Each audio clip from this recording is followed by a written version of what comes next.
Just a reminder from trucks to SUVs, Western Dodge has what you're looking for. Visit their showroom or shop online at westerndodge.ca. They bring you our text line, 902-518-3033. Jason Gregor joining us from Sports 1440 Edmonton. And hey, Jason, good to see you, my friend. Before we get to the outdoor game last night and your thoughts, Barry Trotz announcing he's stepping down as GM in Nashville once they find a replacement. That catch you off guard or no?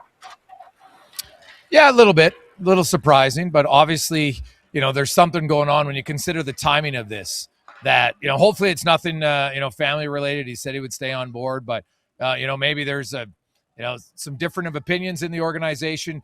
If he wasn't going to be the guy past this year, then you should never have a GM who's kind of dead man walking, be the GM who works at the trade deadline, because that's one of the busiest times of the year. So, timing here, I hope it's nothing health-wise. And if it is, well, then obviously health and family obviously is number one priority. But yeah, you hadn't heard rumblings at all. Barry's been very outspoken about kind of his plan and what he wanted to do with the Nashville Predators, and how, I know he was asked specifically about Ryan O'Reilly, and it said, hey, it depends, and which is the right answer. Like, if you get to the trade deadline and you're not in it, well, then of course you have to look at every possible option for your team to trade. So, it's unfortunate. Barry's one of the nicest guys I met for many years around the league, and if he doesn't come back to the NHL, he'll definitely be missed.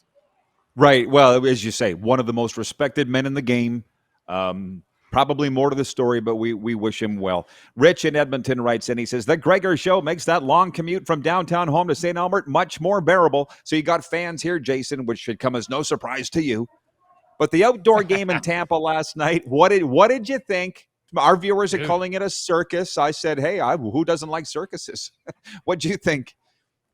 Well, what do you mean circus? Like, it's called entertainment. The game was unbelievable. That was probably the best outdoor game the league's ever had. What the hell are you talking about? Who's complaining about that game? It had a big lead by Boston early. They're playing great, and then you have a comeback. You have a goalie fight with two of the best goalies in the NHL.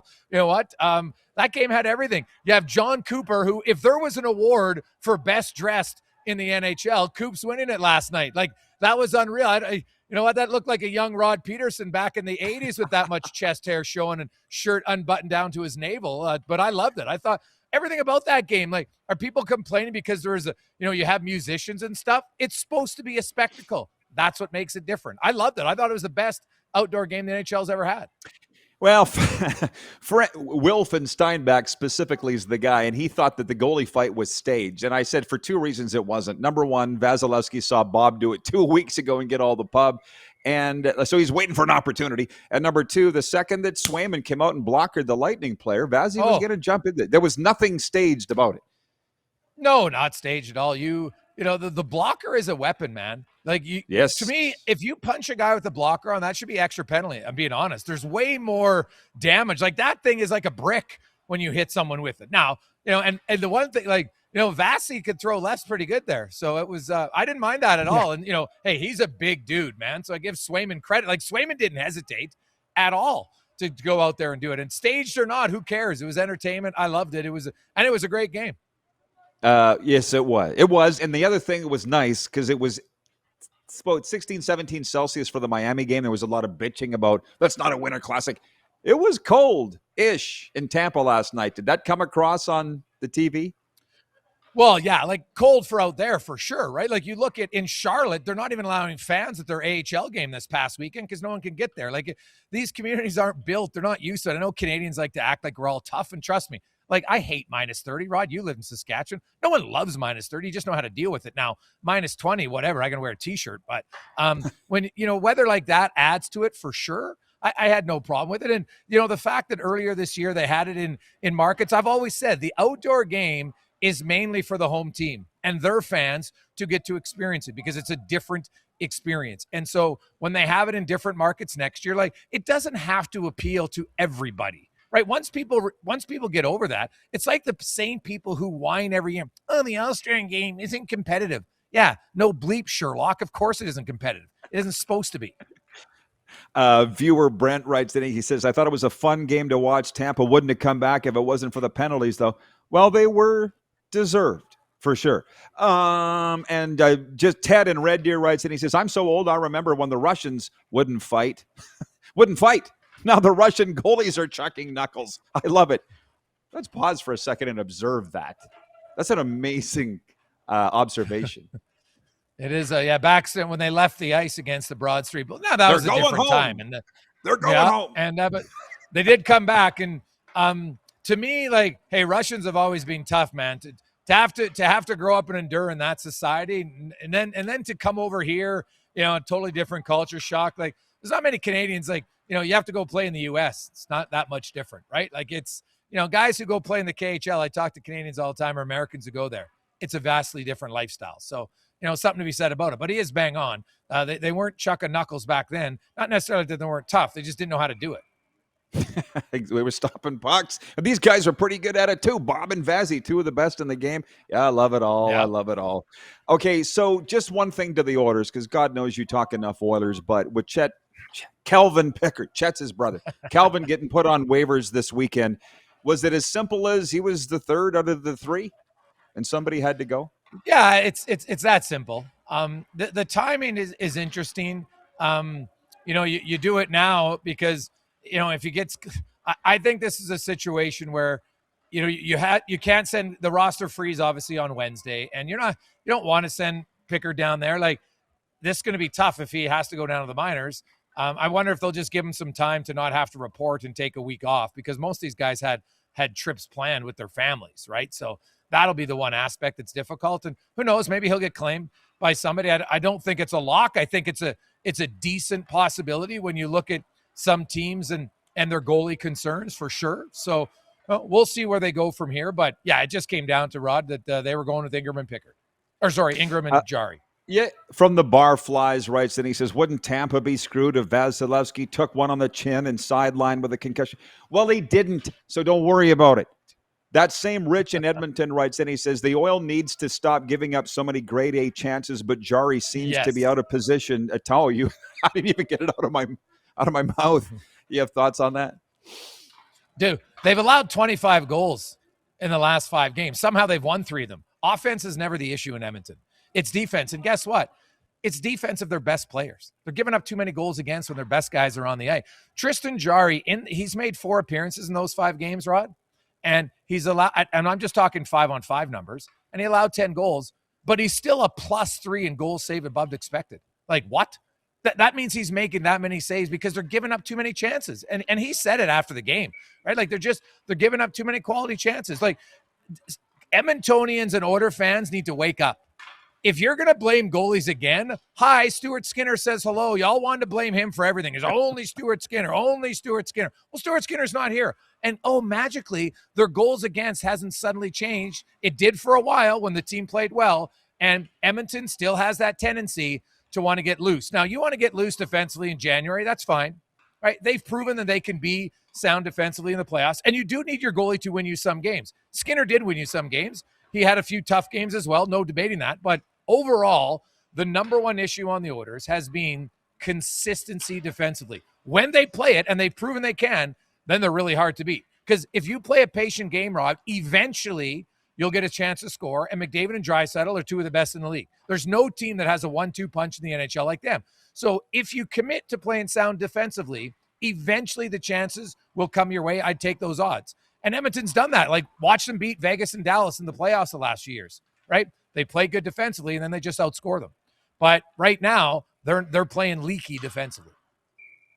Florida plays that way, and look at the results of which you speak. Hey, this goes always far too fast. So I'm going to switch to Super Bowl now. I could talk hockey with you all day. But Super Bowl 60, Patriots-Seahawks, do you like the matchup? What are you looking forward to? I never mind the matchup. Who's ever in it, hey, you won your way in. I don't care who you played in the regular season. I don't care who you played in the playoffs. You won your way in. So I'm kind of going for the Seahawks. I think the Seahawks have been the best team all year long in the NFL. And, the Sam Darnold story is pretty interesting to me. The fact that, that vaunted draft class, and he can be the first one to win. And this guy was drugged through the mud. People thought he was a dog after New York and after Carolina. And even last year, because he didn't win a game in Minnesota, they're all like, this guy's terrible. Can't win the big game. Well, he's been pretty good in the playoffs this year, I'll say. So I like the Seahawks. I just think the Seahawks, top to bottom, on both sides of the ball, are better. Just out of pure curiosity, just as a fan of yours and a friend of yours, I want your take on the Belichick thing. and the fact that he was snubbed in his first year of eligibility for the Hall of Fame. I'm probably a bit different than others. I think the self-absorbing over the Hall of Fame gets me a little tiring after a while. Like, who gives a bleep for the 99.99% of us who's in or not? Is Bill Belichick going to get in the Hall of Fame? Yes. Did he cheat? Yes. Both things are true. Who cares that he didn't get in the first year, right? And Mike Sando, who's one of the voters, he's got the sanest outline. Go read his articles. He's outlined, the new voting process probably is why he didn't get in his first year. But again, Rod, you know lots of people, when you walk around and, hey, so-and-so's in the Hall, do you ever say, are you a first ballot Hall of Famer? Did you get in the second year? No one talks about it. So everybody can get all their, they have their hot takes and they all get upset about it. But at the end of the day, it's hot air that means nothing. Bill Belichick will get in the Hall of Fame next year, and everybody will say, oh, he should have got in the first year. Who cares? He's in the Hall of Fame. It's not, do you get in your first year? Because if that's the case, then you get 1 year and you're in or you're out. Then I guess it would be a legit Hall of Fame if you wanted to say the best of the best. But based on rules, not everybody can get in their first year. There's too many guys eligible every year. Arlen Bruce is a regular viewer of this show. As the CFL fan you are, you'll know that name. And he says they should have different colored blazers depending on what ballot you want. Gold for first ballot, orange for second. Sure. That would be great. That same Jason in Red Deer writes and he says, go, Jason, go. Love the talk.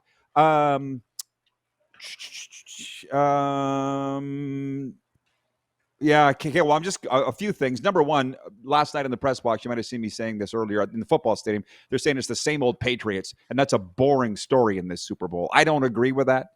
Your thoughts? Oh, is Belichick and Brady there? What are we talking about? Like, Mike Vrabel's really and I guess the owner are really the only connection to the old Patriots. Like, good on the Patriots, man. They earned their way back in here. Drake May's played great, right? They beat all the teams that they had to beat on the schedule. And I don't care if they got lucky in matchups, whatever. Hey, they won the games. Lots of guys have a softer schedule. Doesn't mean you take advantage of it. So, no, this team is not remotely the same at all, other than the fact that here's a young Drake May early in his career getting to a Super Bowl, very similar to a young Tom Brady. I'm not saying Drake May is going to become Tom Brady. I'm just saying that, to me, is really the only connection. This is a whole new era of Patriots. I don't think, and this is not a hot take, I don't think the Patriots are going to win, 6 championships in the next, 18 or 20 years, just because it's really hard to do again. But it's good to see them back in there, and a little bit of a rematch from a decade or so ago between these two teams. Do you think Seattle will run the ball if they're on the 1 yard line this time? Super Bowl 49, Phoenix. It was amazing. Yes. By the way, in the 6 minutes we have left, I'll probably come back on hockey, but the CFL fans, love the chat here. I know you love the CFL. I also love might be a strong term, but I think you were a big fan of Trey Ford. What did you think when he was released Friday by the Elks? It sounds like he landed in Hamilton. I called this 3 months ago. The minute Trey Ford didn't play in games down the stretch, I knew he was done, right? I said it at the time. They're moving in a different direction, and that's fine. I look at the Trey Ford situation. There's a lot of people to look at as to why it hasn't worked out. Number one, from day one, the Chris Jones and how they treated him, I don't think it's right. All the guy did was win early, and then he still didn't get a chance. And the Bethel Thompson decision was terrible. No one can debate that. Now, Cody Fajardo came in, and Cody Fajardo kind of took the starting job from him. He was better. I think Trey Ford, what he needs to do in Hamilton is really hone in on his footwork as a quarterback, because his athleticism is there, Rod, and I actually think he's a better thrower than some people think.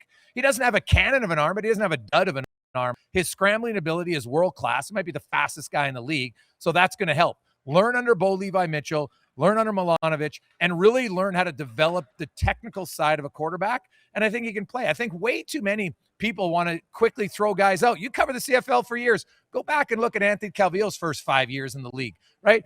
Ricky Ray is the anomaly. Lots of other guys take time to learn and develop, and Trey Ford now, that's what he needs to do, is learn and develop, and hopefully he can do it under Bo Levi Mitchell and Milanovic.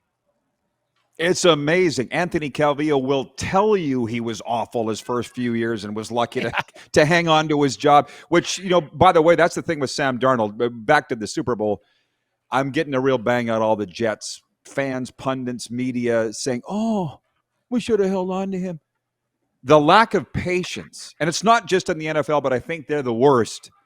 It's bad. Yes. It's bad, man. Oh, Rod, Warren Moon had the best quote. He told me on my show once. He goes, There's not a shortage of quarterbacks. There's a shortage of teams willing to develop quarterbacks properly. You're the worst team in the NFL. You draft a quarterback, any of the bad teams, top 5, you rush him right away, and then he doesn't save your team. Oh, well, this guy's terrible. You don't have an O-line to protect him. You don't have lots of things. Well, figure it out. You can't just expect a guy to be a superhuman hero and solve your team. Like, look at the great quarterbacks who can't get to a Super Bowl. Or never mind win a Super Bowl. They just can't get there. Teams win, not individual. You need a good quarterback, don't get me wrong. But, Trey Ford didn't have a ton of support around him, the first few years in Edmonton. Last year, hey, Cody Fajardo was just better. That's no problem. That's going to happen in competition. So now Ford's got to get better. But overall, I think there's way too much impatience when it comes to developing quarterbacks. If you ever, this is the last point, if you ever needed any proof about ownership and its importance, look who's going back to the Super Bowl and look who's picking high again. Raiders, Browns, Jets. You know what I mean? And, right. And what's nice in the NHL is there is some turnaround here. Like San Jose looks like they're going to be in the playoffs, and Anaheim looks, they got one of the two will be, but at least they're not bad forever. But having the Leafs suck isn't great. And big matchup tonight, Toronto at Calgary tonight in the National Hockey League. But I had a young podcaster or a guy that was on my show down here, the Panther show that I do, saying it's bad for the NHL if the Leafs are bad. I actually laughed at him because I said before you were born, they always were.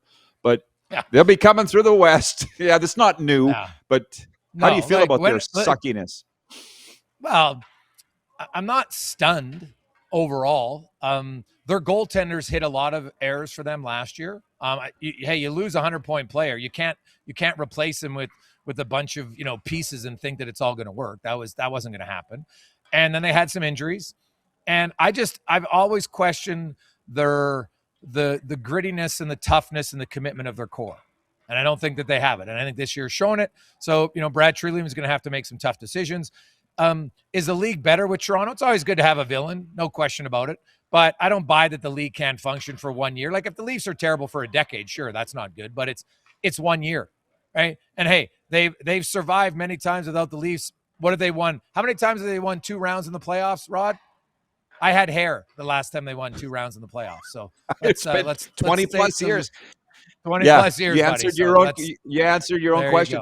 But look at the NFL with the New York, the Giants and the Jets suck, and you don't hear anybody. Yeah. I mean, I don't want to jump on the kid. He's a kid. 15 years, man. They're brutal. Brutal. Like not even close. Dormant. Yeah. Well, you know what the league should do? They might have to do what they did to the Giants. Remember when everybody forgets this. The NFL they basically took the ownership away from the Giants because it was so dysfunctional. And then Bill Parcells ran the team for a few years and they won championships, and then the owner came back. Right? Like you could look seriously at the Jets. Would the league ever do it again? They might have to think about it because it might be better for them to do it. Well, the NHL did it with the Coyotes because they had to. Not that it got any better.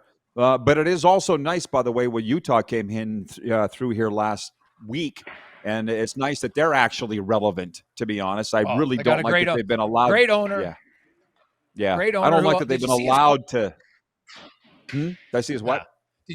Did you see his quote on an interview with Frank Cervella? And he talked about how I got to be leery of my shadow. It casts a big shadow, and I need people that will hold me in check. And it's true because you have some of these owners that you have a bunch of yes men who just say everything to them, and they just continue to suck. And they're like, well, I'll take my big salary, right? I'll keep taking my big salary. And, I thought that was very good stuff. Oh, we're out of time, Jason. Thank you. But don't get me started on that. We'll be right back. Silver State Sports Entertainment Network and Game Plus TV.